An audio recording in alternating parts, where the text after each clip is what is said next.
Now available in paperback and e-readers from SJS Direct. ISIS, House of Isis. The goddess next door takes on a hustling Hotep high priestess in Harlem in this Afrocentric ISIS series adventure. Pick up ISIS, House of Isis at online booksellers today. Black Lives Matter is on the brink of bankruptcy. Now, Black Lives Matter is the nonprofit that was created by Patrisse Cullors and two other women in the aftermath of the verdict on the death of Trayvon Martin when George Zimmerman was acquitted. And as Black Lives Matter went from a so-called grassroots organization into a 501c3 nonprofit, Black Lives Matter has gone out here and made millions of dollars on the deaths of black boys and black men, and as they have built their nonprofit on the caskets of black boys and black men like Trayvon Martin, Tamir Rice, and George Floyd, the organization has gotten millions of dollars in donations, and as the organization has gotten over $90 million that it has raised, much of it after the death of George Floyd in 2020, it's looking like Black Lives Matter has a bit of an accounting issue. Now, according to tax documents posted online, it shows that Black Lives Matter's whole organization ended its fiscal year 2022 in the red with an over $8.5 million loss.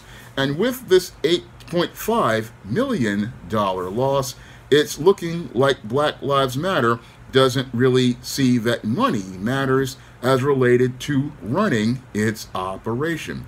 Now, when I take a critical examination of Black Lives Matter's fiscal issues, it really shows me how this so-called organization has turned basically into a grift.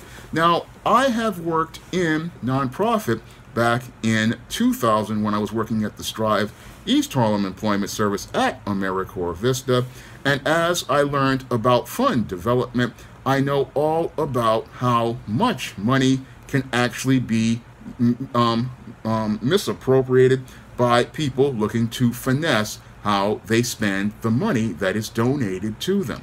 And I learned one of the tricks that is done is that people will go out here and try to put things under the umbrella of an operating budget, and that possibly could be one of the things that led to a lot of this money just being misappropriated. Now, before Black Lives Matter got its current director, Shamalawa Bowers, it was under a scandal under the previous person who was in charge of Black Lives Matter, Patrisse Cullors, and Patrisse Cullors had to leave the organization after a financial scandal where she was shown to be taking money that was allocated to Black Lives Matter in donations and using it to go out here and purchase high-end properties in places, I believe, like California. And as she was shown going out here spending money on mansions and other types of properties, this was a basic misappropriation of funds. And she also then used $6 million to host parties at that mansion. And again, this basically is a misappropriation of funds, because when you work in nonprofit, you have to be accountable for all the records. This is what I learned working at Strive as part of their fund development department. Every dollar that is donated has to be connected to a expense that is related to the mission of the organization. And Patrisse Cullors was basically looking to go out here and use the mansion she bought with donations to go out here and host parties as related to her personal social life and elevating her social status by doing things like hosting a party for her son's birthday and a gathering to celebrate President Biden's inauguration. And again, these are misappropriations of funds when you consider the original mission of Black Lives Matter.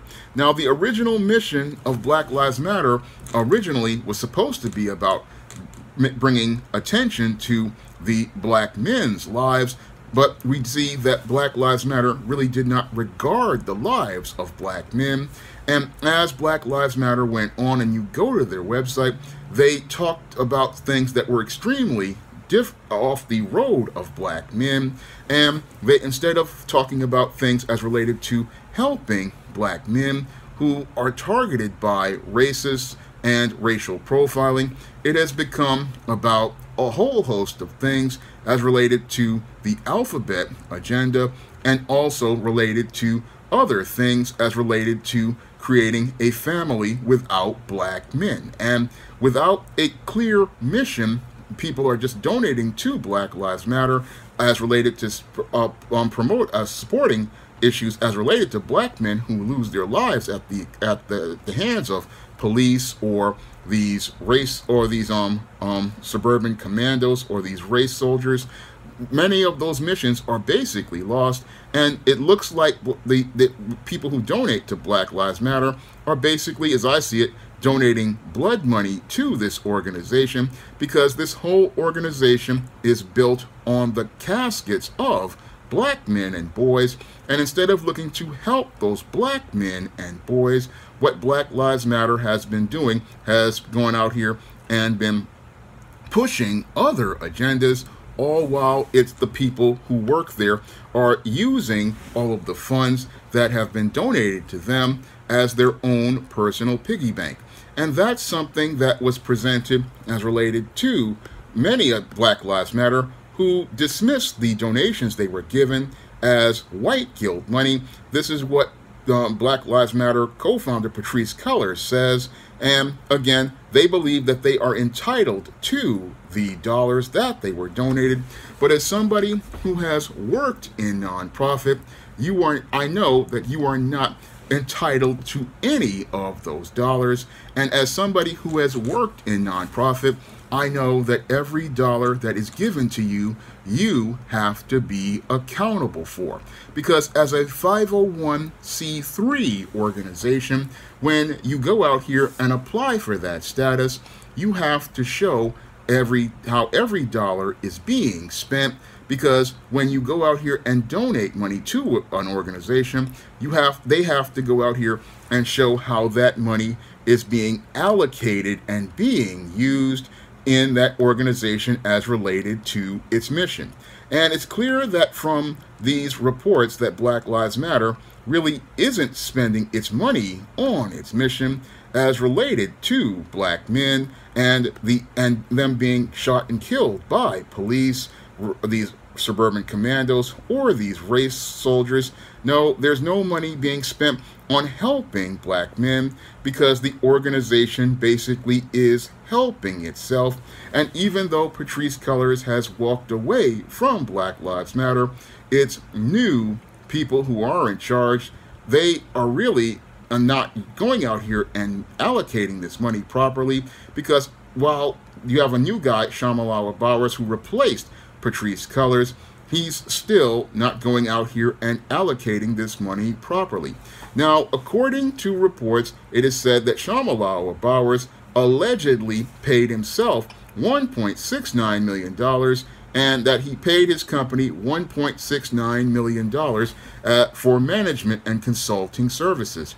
Now, this is one of those allocations of money that in nonprofit is a finesse, because a lot of times in nonprofits what they do is they will go out here and say, oh, we're paying this money for management and consulting services on the books, but in actuality this money is being used as a personal expense for the individual. So this is how people in nonprofits raid a nonprofit like a piggy bank, and they see the money that they get as a way to go out here and get some money for themselves.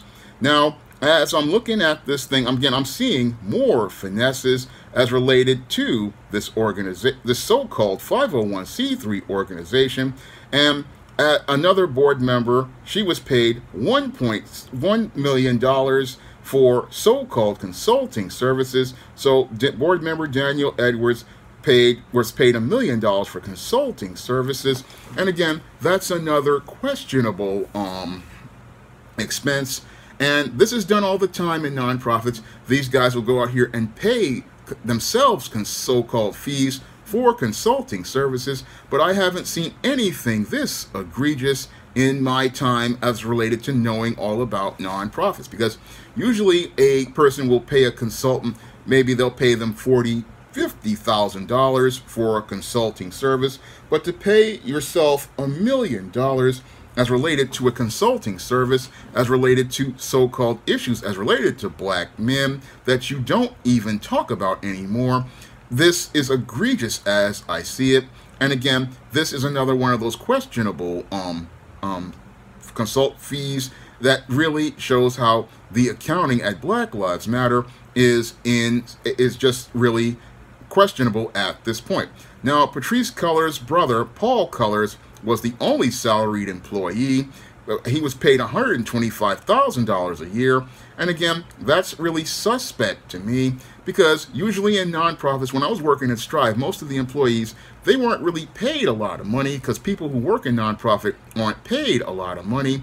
But the whole thing with this one is it looks like a grift, because he was paid $125,000 in a salary, then paid another $15,000 for unspecified security. So how is a graffiti artist paid for security? Critical question I gotta ask. And why would a graffiti artist need security if he's going out here working on commissioned murals or something like that? And you would think he would have a staff. And he also was paid through his company $756,000 for 2 years straight. Again, this is how they pull the finesses. And again, all of these finesses are basically ways to go out here and allocate money on the books. And as they're allocating money on the books at Black Lives Matter, a lot of the money isn't being used for the mission of Black Lives Matter.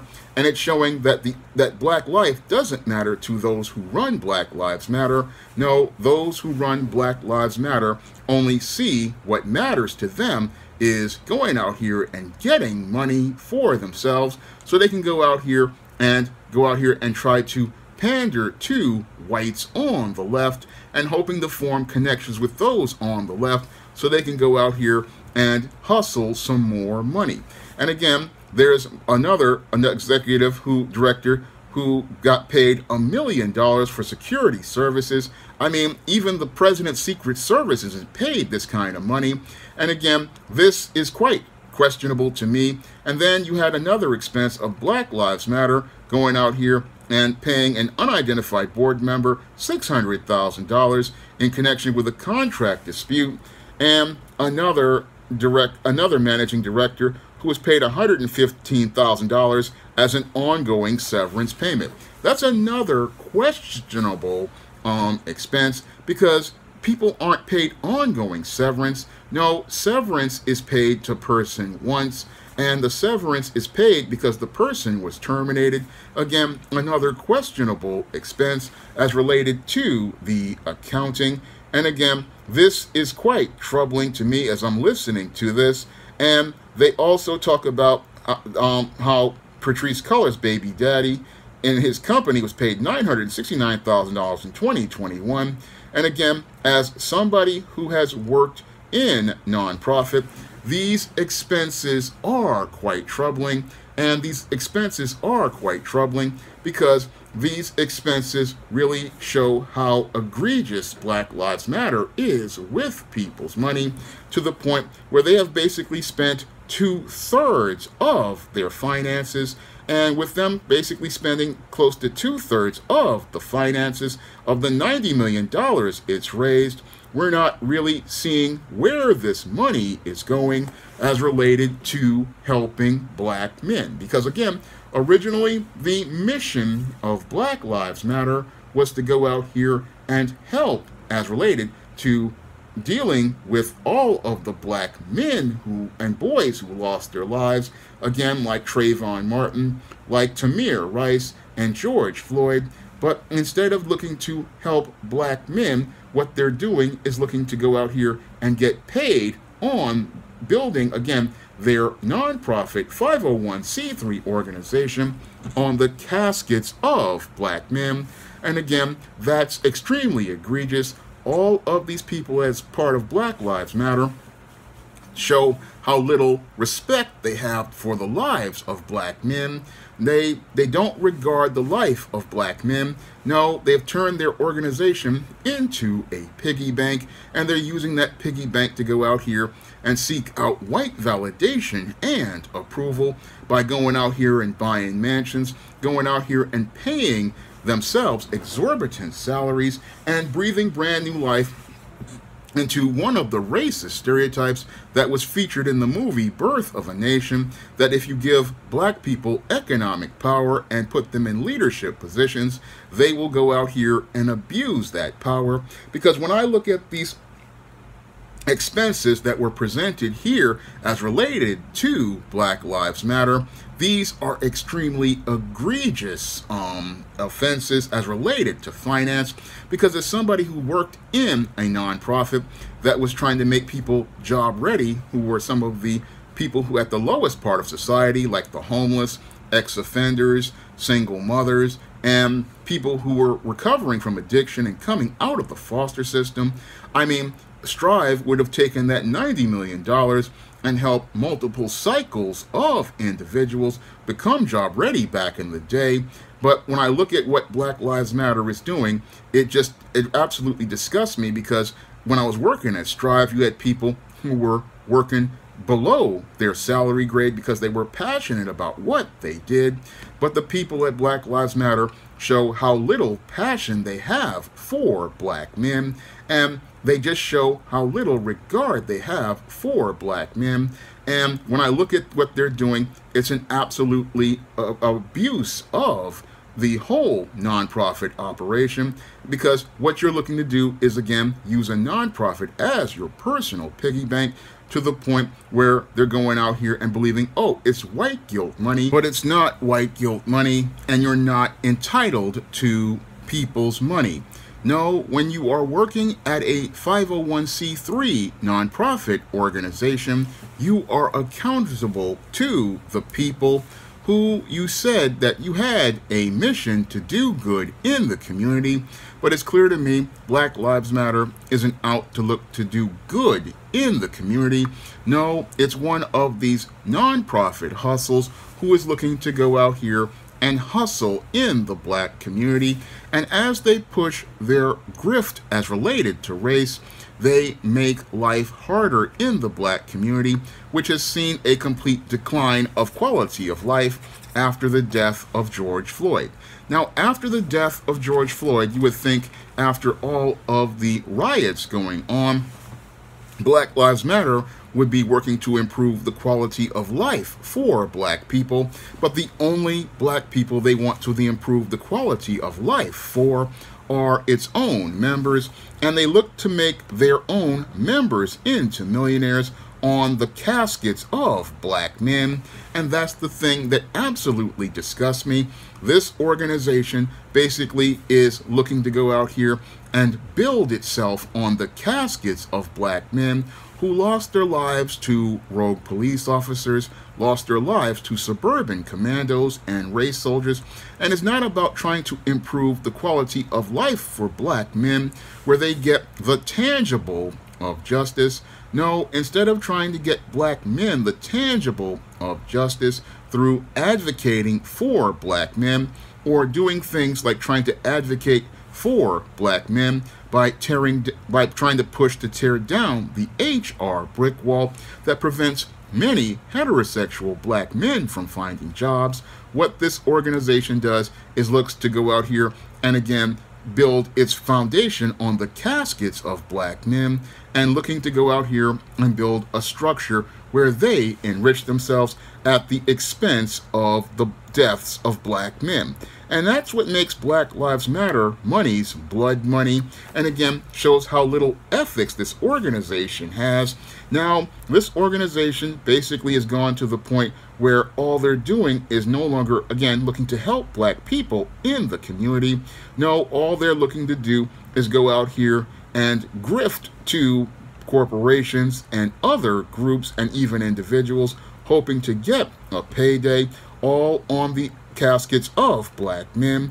And that's what makes this organization an extremely egregious one that deserves to go out of business. But what's going on here shows how unethical a nonprofit can be, because with a lot of these nonprofits, they are, again, a hustle for some, and that really hurts the black community because it breaks the trust as related to the community, because people in the community are believing that organizations like Black Lives Matter are out to improve the quality of life for black people.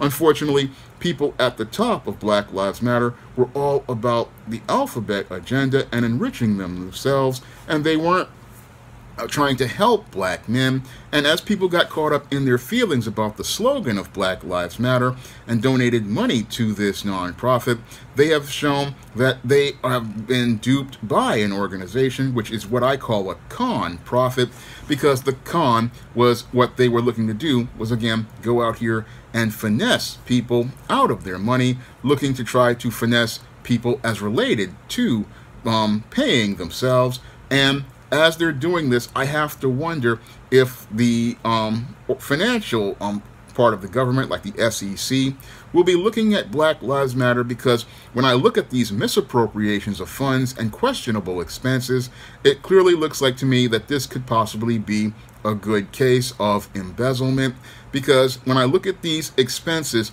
again, they are looking quite suspect, because again, why would you need to pay a baby daddy 6 figures? Why would you need to go out here and pay for so-called consulting services to the point of $1 million? Because if you're running any operation like I do with SJS Direct, every dollar and every receipt has to be counted down to the last penny. That's one of the things I learned working with the people of the CFO of financial services at Strive, is that every dollar has to be accounted for, and every dollar has to be accounted for to the last cent, because when you file your documents, again, for your taxes, you have to go out here and make sure that every dollar is spent. And they're saying, oh, Black Lives Matter is having losses to the point of $8.5 million. And again, it's really questionable, because they're saying, oh, they made $42 million in expenses and they had $90 million before that, but nobody knows where the money is going. And that's one of the things that happens at a lot of nonprofits. Nobody knows where the money is going, and that's what breaks the trust as related to the black community, because we're not seeing any results as related to Black Lives Matter, as related to the streets and the community and improving the quality of life in black neighborhoods, where we're seeing Walmarts and Targets going out of business. And you would think with the millions of dollars Black Lives Matter had, they would be talking about building black-owned businesses to show that Black Lives Matter through group economics. But it seems like the people at Black Lives Matter aren't interested in replacing the Walmarts and Targets that close in places like Chicago and many other urban areas like Portland. They don't want to replace those stores with black-owned businesses. No, what they want to do is go out here and buy mansions in LA and clout chase. And again, it just shows me, again, that with non-profits, you have to be careful about who you support, because if they're not transparent, like I try to be when I'm out here and I show everybody results as related to the donations I receive, I show people the art that I purchase, I show people the covers for the books, I show people the videos that they request. I make sure that I get those out immediately. And again, showing transparency so that people will build trust. That is something that Black Lives Matter isn't doing, and it's something that really shows how this organization has been disingenuous from day one, and it really doesn't value the lives of black people, because it's not looking to spend money to improve the quality of life of black people. And if this organization goes on, I don't think Black Lives Matter isn't going to be around much longer, and I don't believe it's going to be around much longer, because if you have egregious accounting like this, It's just a matter of time before there's a federal indictment as related to Black Lives Matter that will show that this organization will become irrelevant. Now, if you want to be able to support me in going out here and making more positive black fiction, you can send a donation to the Patreon, the PayPal, or the Cash App, and by clicking the link in the description box. And I use that money to go out here and pay for covers like I feature on my latest book, John Haynes 1987, and other projects that I want to do, like follow-up to the John Haynes at Death's Door comic. And again, I try to be transparent because I've worked in nonprofit, and I know you have to be accountable to your donors, and that's something Black Lives Matter isn't. And if you want to continue supporting the SJS Direct imprint by picking up some of that positive black fiction, like John Haynes 1987 and many of the other books on SJS Direct, you may do so by heading over to Amazon.com and picking up SJS Direct books in paperback and Kindle format. You can also find those books at other online booksellers like Smashwords, the iBookstore, and Google Play. And that's all I have to say for this video. You can comment, rate, and subscribe. Now available in paperback and e-readers, John Haynes, 1987. Learn lessons about life and teenage love in the 1980s in this coming-of-age John Haynes story. Get your copy of John Haynes 1987 in paperback and e-readers at Amazon.com and online booksellers everywhere. Support Black-owned and Black-operated digital broadcast media. www.niceradionetwork.com. Nice Radio Network, broadcasting 24 hours a day, 7 days a week.